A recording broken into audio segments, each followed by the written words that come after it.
Pourquoi tu ne dois jamais siffler la nuit en Afrique? C'est ce que j'ai appris, non pas par une vieille légende, mais par l'amère expérience de mon cousin Kevin. Kevin était un jeune homme moderne, un peu trop pour la tradition de notre village. Il aimait sa musique occidentale, ses écouteurs toujours vissés aux oreilles, et se moquait ouvertement des superstitions de grand-mère, comme il les appelait. Un soir, après une fête en ville, il a décidé de rentrer à pied, coupant à travers les champs de mil. La lune n'était qu'un croissant timide, et l'obscurité était si profonde qu'elle semblait avoir un poids. Pour se donner du courage, il a commencé à siffler une mélodie entraînante, l'air d'une chanson qu'il adorait. Au début, tout était normal. Le son de son sifflement se perdait dans le silence de la nuit. Mais après quelques minutes, il a entendu un autre sifflement, en réponse. Il s'est arrêté net. Ce n'était pas un écho. C'était un autre sifflement, plus bas, plus lent, et surtout, qui ne venait pas de derrière lui, mais de devant. Kevin a ri, pensant que c'était peut-être un ami qui s'amusait à lui faire peur. Il a sifflé à nouveau, un air différent. La réponse est venue instantanément, cette fois. Le sifflement était plus proche, et Kevin a eu un frisson.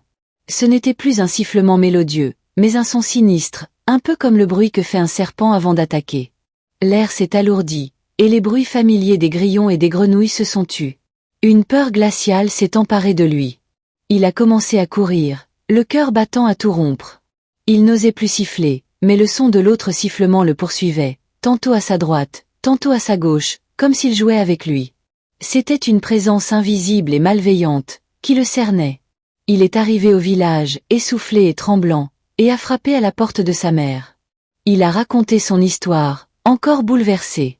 Sa mère l'a regardé avec une tristesse immense et a secoué la tête. « Tu as appelé les esprits de la nuit, mon fils. Ils aiment les sifflements, mais ils ne sont pas bienveillants. Ils prennent les âmes et les émotions des imprudents qui les appellent. La nuit est le temps du repos, pas de la musique. » Kevin n'a jamais pu oublier cette nuit-là. Il a toujours eu les mains qui tremblaient et les yeux pleins d'une peur que rien ne semblait apaiser. Chaque nuit, il entendait dans son sommeil ce sifflement menaçant.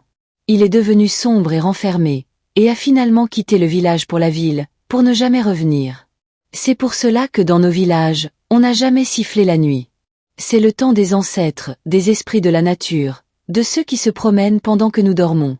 Et on ne veut pas les déranger. On n'a pas envie de leur faire signe de venir. Cette histoire nous montre que même si les explications peuvent sembler irrationnelles à première vue, les traditions ont souvent une fonction essentielle. Elles nous protègent. Elles servent de garde-fou contre l'inconnu et nous rappellent qu'il existe des choses plus grandes que nous, des forces que nous ne pouvons pas toujours contrôler ou comprendre avec notre seule logique. La leçon est simple mais puissante. Il est parfois plus sage de faire confiance à la sagesse ancestrale plutôt qu'à notre propre arrogance. Il ne s'agit pas de croire aveuglément, mais de faire preuve d'humilité et de prudence face à ce que l'on ne connaît pas. La nuit, en Afrique ou ailleurs, est un moment de repos, de silence, où l'on doit respecter l'ordre naturel des choses. Cette histoire t'a touché? Alors abonne-toi à Africa Story pour que nos mémoires ne meurent jamais. Chaque like, chaque commentaire, c'est une parole d'ancêtre qui revient à la vie.